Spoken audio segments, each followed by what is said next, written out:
भागवत पुराण दसम स्कंद 80वां अध्याय। श्री कृष्ण के द्वारा सुदामा जी का स्वागत। भागवत पुराण दसम स्कंध 80वां अध्याय। श्री कृष्ण के द्वारा सुदामा जी का स्वागत। राजा परीक्षित ने पूछा, भगवान, प्रेम और मुक्ति के दाता पर ब्रह्म परमात्मा भगवान श्री कृष्ण की शक्ति अनंत है, इसलिए उनकी माधुर्य और ऐश्वर्य से भरी लीलाएं भी अनंत हैं।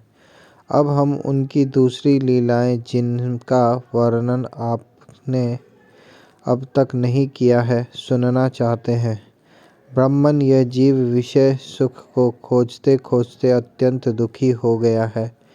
वे बाण की तरह इसके चित्त में चुभते रहते हैं। ऐसी स्थिति में ऐसा कौन सा रसिक रस का विशेषज्ञ पुरुष होगा जो बार बार पवित्र कीर्ति भगवान श्री कृष्ण की मंगलमय लीलाओं का श्रवण करके भी उनसे विमुख होना चाहेगा। जो वाणी भगवान के गुणों का गान करती हैं, वही सच्ची वाणी है। वे ही हाथ सच्चे हाथ हैं जो भगवान की सेवा के लिए काम करते हैं। वही मन सच्चा मन है जो चराचर प्राणियों में निवास करने वाले भगवान का स्मरण करते हैं। और वे ही कान वास्तव में कान कहने योग्य हैं जो भगवान की पुण्यमयी कथाओं का श्रवण करते हैं। वही सिर है जो चराचर जगत को भगवान की चल अचल प्रतिमा समझकर नमस्कार करता है और जो सर्वत्र भगवत विग्रह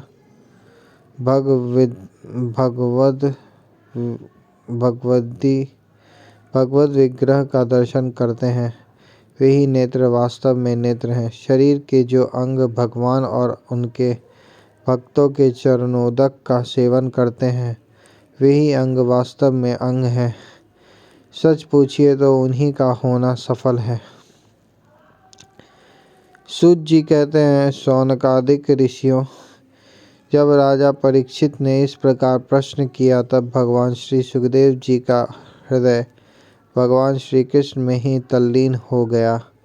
उन्होंने परीक्षित से इस प्रकार कहा। श्री सुखदेव जी ने कहा, परीक्षित, एक ब्राह्मण भगवान श्री कृष्ण के परम मित्र थे। वे बड़ी ब्रह्मज्ञानी, विषयों के से विरक्त, शांत चित्त और जितेंद्रिय थे। वे गृहस्थ होने पर भी किसी प्रकार का संग्रह परिग्रह न रखकर प्रारब्ध के अनुसार जो कुछ मिल जाता उसी में संतुष्ट रहते थे। उनके वस्त्र तो फटे पुराने थे ही, उनकी पत्नी के भी वैसे ही थे। वह भी अपने पति के समान ही भूख से दुबली हो रही थी। एक दिन दरिद्रता की प्रतिमूर्ति दुखिनी पतिव्रता भूख के मारे कांपती हुई अपने पतिदेव के पास गई और मुरझाए हुए मुंह से बोली, भगवान, साक्षात लक्ष्मीपति भगवान श्री कृष्ण आपके सखा हैं। वे भक्त वांछल कल्पतरु शरणागत वत्सल और ब्राह्मणों के परम भक्त हैं। परम भाग्यवान आर्यपुत्र, वे साधु संतों के सत्पुरुषों के एकमात्र आश्रय हैं। आप उनके पास जाइए। जब वे जाएंगे कि आप कुटुंबी हैं और अन्न के बिना दुखी हो रहे हैं, तो वे आपको बहुत सा धन देंगे। आजकल वे भोज, वृष्णि और अंधक वंशी यादवों के स्वामी के रूप में द्वारका में ही निवास कर रहे हैं और इतने उदार हैं कि जो उनके चरण कमलों में का स्मरण करते हैं,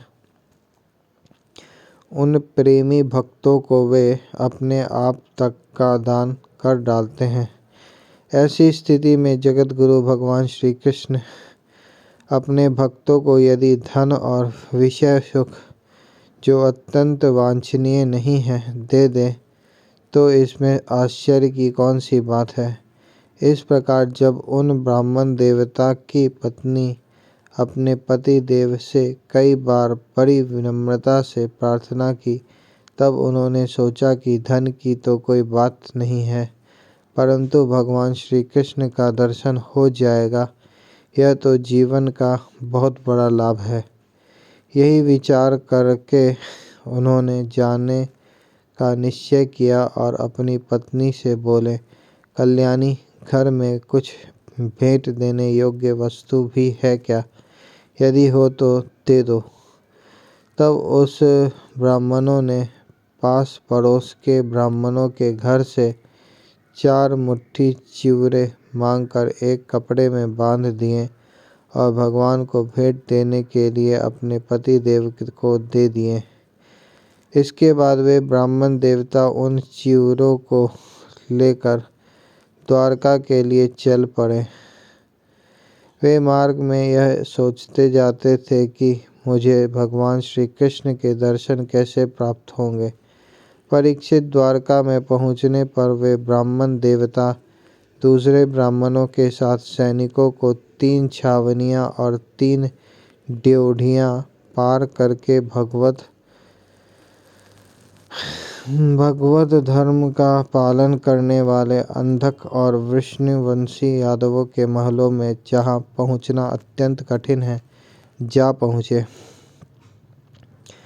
उनके बीच भगवान श्री कृष्ण की 16,000 रानियों के महल थे। उनमें से एक में उन ब्राह्मण देवता ने प्रवेश किया। यह महल खूब सजा सजाया अत्यंत शोभायुक्त था। उसमें प्रवेश करते समय उन्हें ऐसा मालूम हुआ मानो वे ब्रह्मानंद के समुद्र में डूब उतरा रहे हो। उस समय भगवान श्री कृष्ण अपनी प्राण प्रिया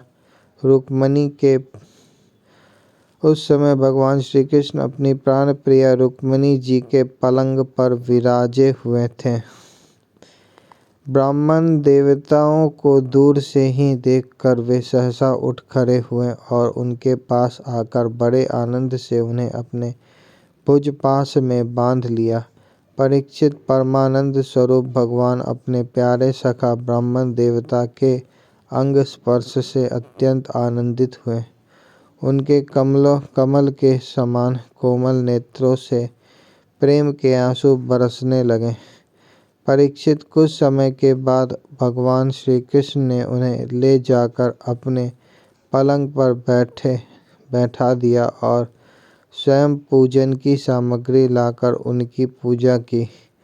प्रिय परीक्षित, भगवान श्री कृष्ण सभी को पवित्र करने वाले हैं, फिर भी उन्होंने अपने हाथों ब्राह्मण देवता के पांव पखारकर उनका चरणोदक अपने सिर पर धारण किया और उनके शरीर में चंदन, अर्गजा, केसर आदि दिव्य गंधों का लेपन किया। फिर उन्होंने बड़े आनंद से सुगंधित धूप और दीप वाले से अपने मित्र की आरती उतारी। इस प्रकार पूजा करके पान एवं गाय देकर मधुर वचनों से भले पधारे ऐसा कहकर उनका स्वागत किया। ब्राह्मण देवता फटे पुराने वस्त्र पहने हुए थे। शरीर अत्यंत मलिन और दुर्बल था। देह की सारी नसें दिखाई पड़ती थी। स्वयं भगवती रुक्मिणी जी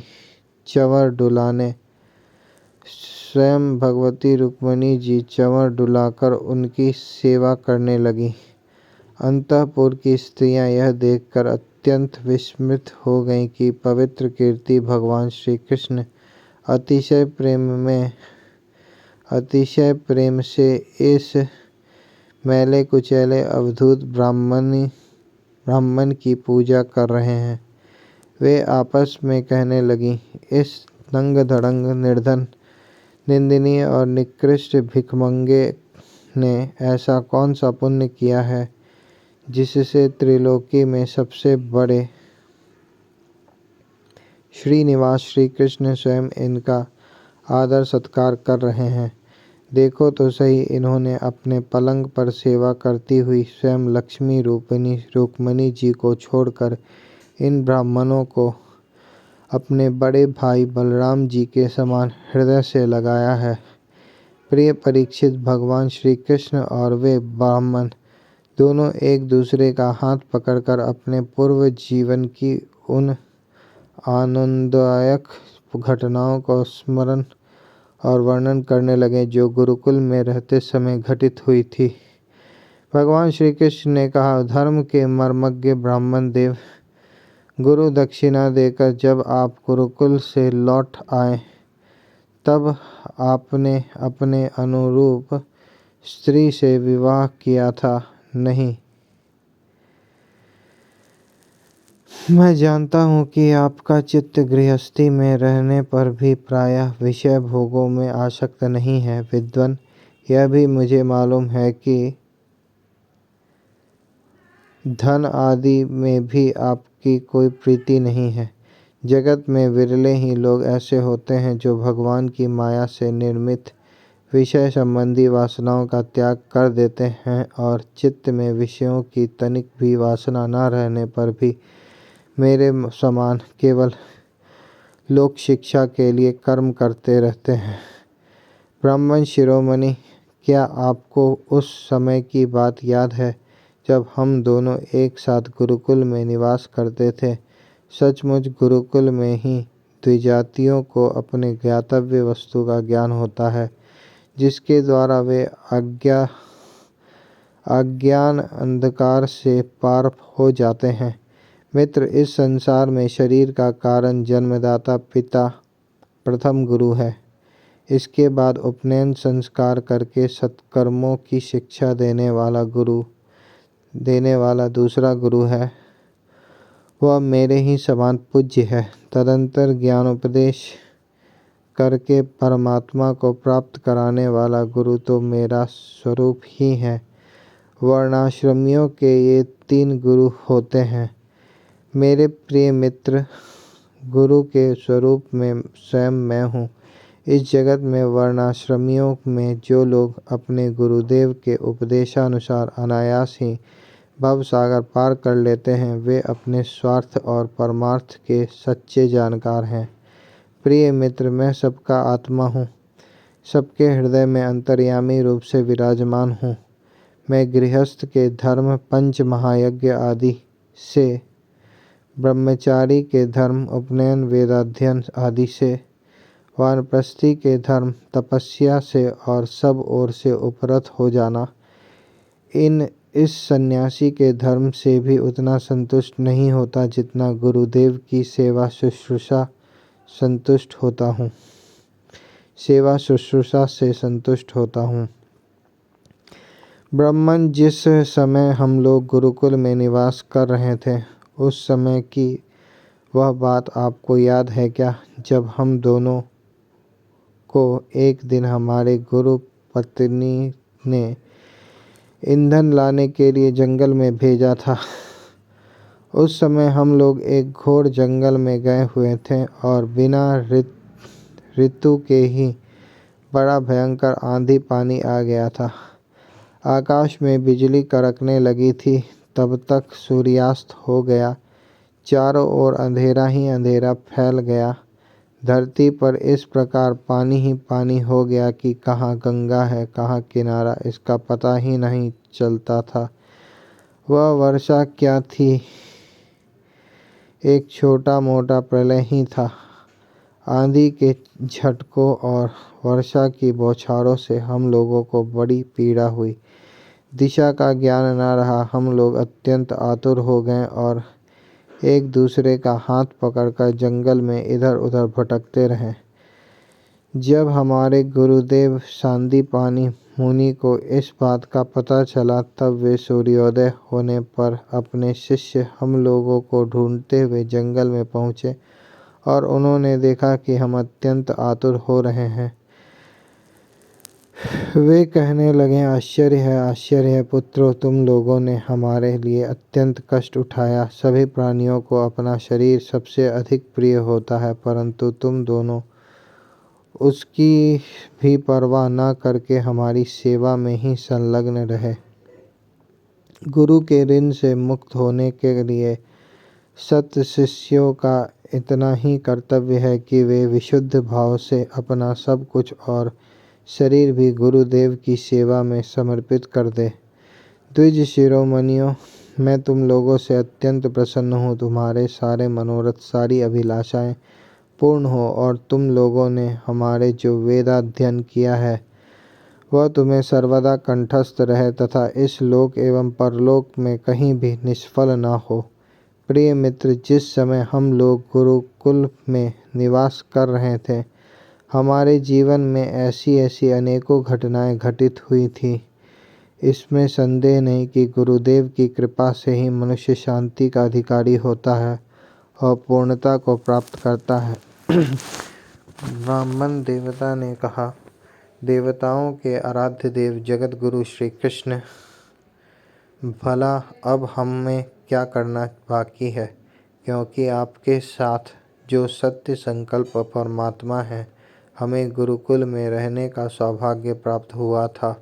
प्रभु छंदोमय वेद, धर्म, अर्थ, काम, मोक्ष चतुर्विध पुरुषार्थ के मूल स्रोत हैं और वे ही आपके शरीर, वही आप वेदाध्ययन के लिए गुरुकुल में निवास करें। यह मनुष्य लीला का अभिनय नहीं तो और क्या है।